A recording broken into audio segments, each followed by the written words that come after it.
All right, so it's officially been over 24 hours, and this is my community Betta sorority tank, and they are living with my homegrown guppies, as well as my green Cory catfish. And I forgot to talk about him yesterday. Usually he likes to hang out by the filter, so that's why I went over here, but he's not over there right now. But, so I originally thought maybe I was going to name that white one. When she turns, you'll see why. Sparkles, but, no, I was going to name her Glitter. But she wasn't really as shimmery as you would think Glitter should be in my mind, so instead I'm naming her, well, I already called her Sparkles, so now that does make sense, because I was really thinking I was going to name her Speckles. So, but she'll probably just be Sparkles. Just stick to what I can remember. This lighting isn't very good. So, this tank isn't exactly how I want it to be. It's a work in progress. Because, well, one, it always is, and I like to do new things and change things. But also, I really want to be in a transition of having a completely live planted tank, an aquascape. And, but I'm trying not to just be crazy and buy everything at once. Not that plants are super expensive, but just everything that goes into it can be. And I can get really excessive and there's no end. And this is just my 10-gallon. I'm resetting up my 55-gallon. I recently got it back from my parents after I moved down here. So I just got it a couple weeks ago and I am kind of restarting that. So eventually I want my big Betta sorority to be in my 55-gallon. I had wanted discus fish, and while I still do, I think I'm just going to start with a Betta sorority. They're a little bit easier. They are cheaper. And they are still beautifully and brilliantly colored, and I think I will enjoy them just as much. So that's what I'm going to do. And I want my 55-gallon downstairs to be completely live plants. And I've collected several river rocks that I'm actually boiling and cleaning right now. But that's a big work in progress. This one, I've actually had this tank not set up like this, but I've had this tank since middle school, and I don't exactly remember when I got it. I think it was a Christmas present. But I feel like it's been a good 12 to 15 years ago. So that's how old this little tank is. I had it covered in stupid stickers that weren't even cute. It took me forever to clean them off. That was a pain, and I was thinking, why? Like, I literally had stickers all over this thing.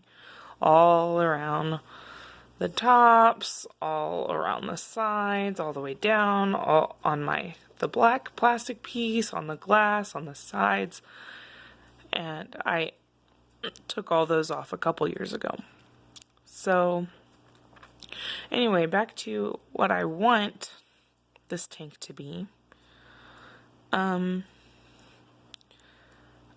would like to have, again, it to be all live plants, but as you can obviously tell, these are not all real plants. I only have 1, 2, 3, 4, actually I have 5 different types of real plants in there. But it just wasn't enough, and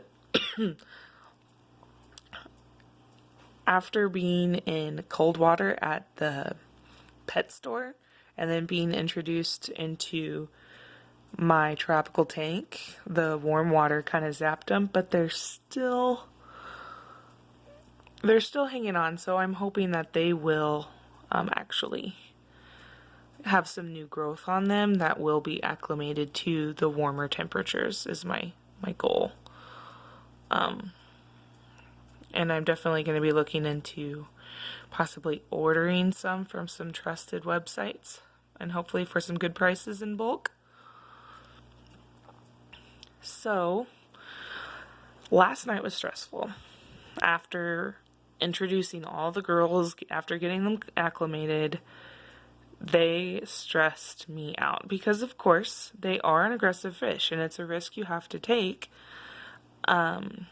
Some definitely could say it's a risk you don't have to take, but when having a beta sorority, it's definitely doable, but you need to give them a very good environment.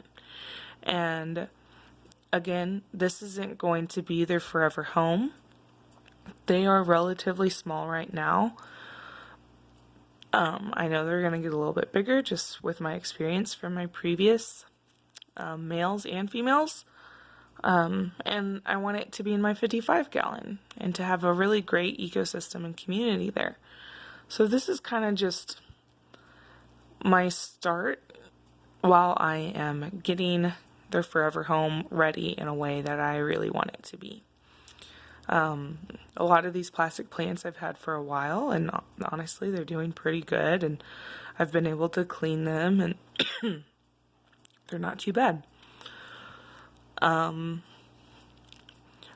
definitely have changed even what it looked like a couple days ago because I needed way more hiding places. I needed, for these girls, they need multiple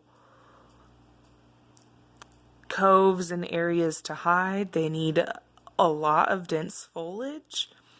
I think this could even be more. I'm hoping that I think that's Amazon sword in the back, but honestly, I'm pretty new to plants, so I don't know.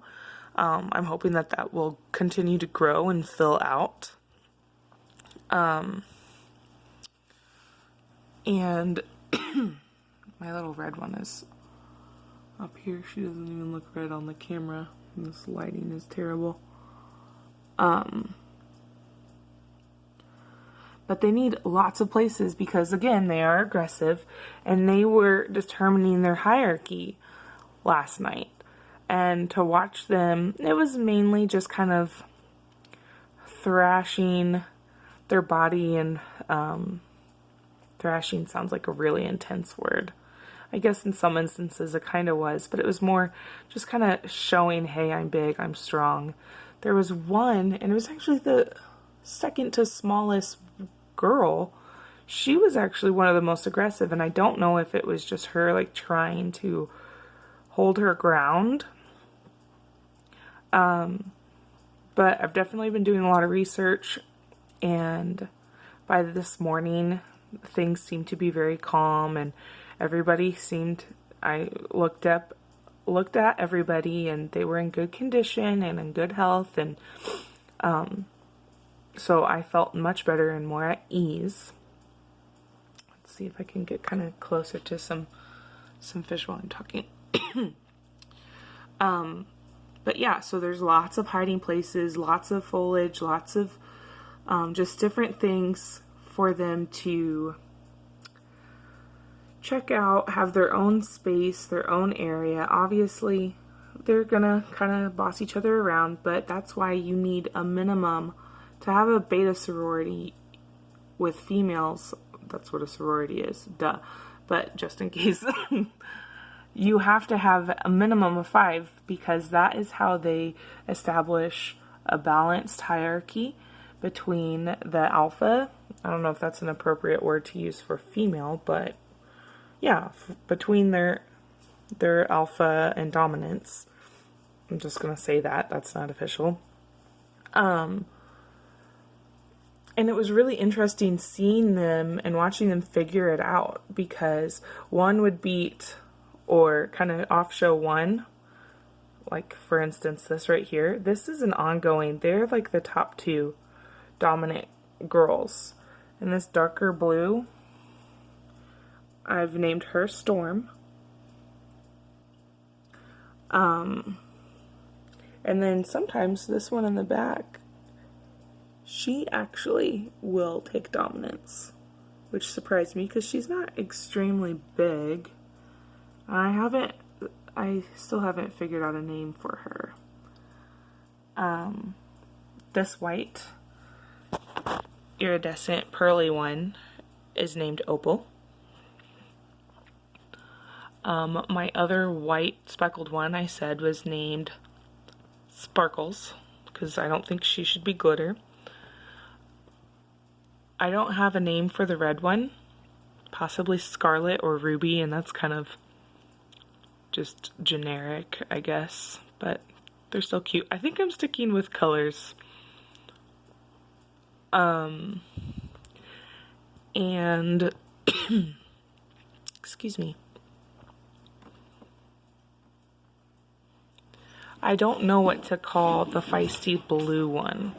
She's just something else. Super spunky.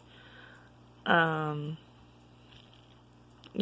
we'll see when she comes into the picture. I think she might be down at the bottom. That's my CO2 gauge back there. Nope, that's still Storm.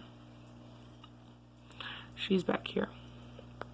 This little girl, she was wreaking havoc last night. Now, if it's a case where there is no end and nobody's backing down and it is unsafe for the fish, then you would separate them. You would take them back out, and you need to have a backup plan. You need to, and I have other tanks. I have just my mini Betta tank that I used to have with my Turkleton Silverstein. Was my male that I had for 5 years.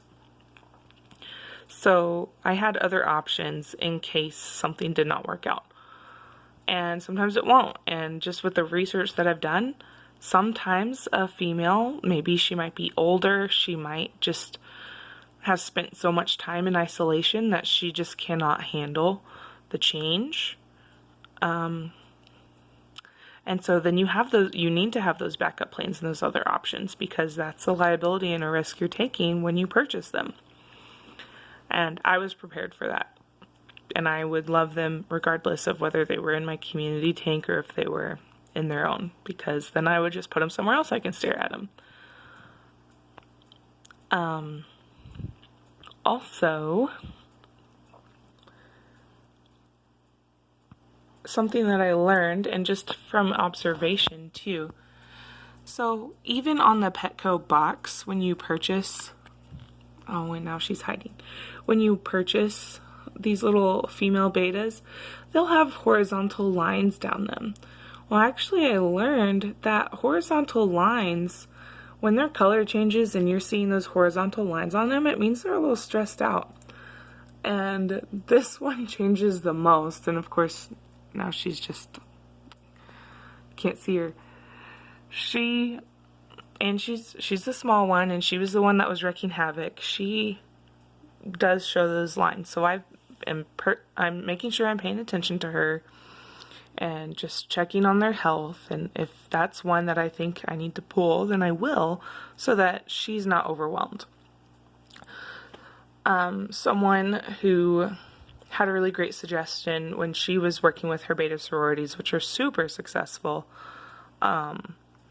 She was talking about how she would pull them out and she would jar them, but she would have them right next to the tank, so she still could kind of see through the glass, and let her be there for maybe 3 days, and then try to reintroduce her, and just give her a chance to acclimate to the new setting and environment. And then, of course, if that community doesn't work, then you have those different plans in those different homes. Whether it be in isolation and just a little beta tank, or in a different environment. I don't know, there's probably lots of things to experiment with. So this is what I am learning and diving into on my what seems like limited free time, but this really is something that I enjoy. I enjoy just staring at the fish. It's my TV, honestly.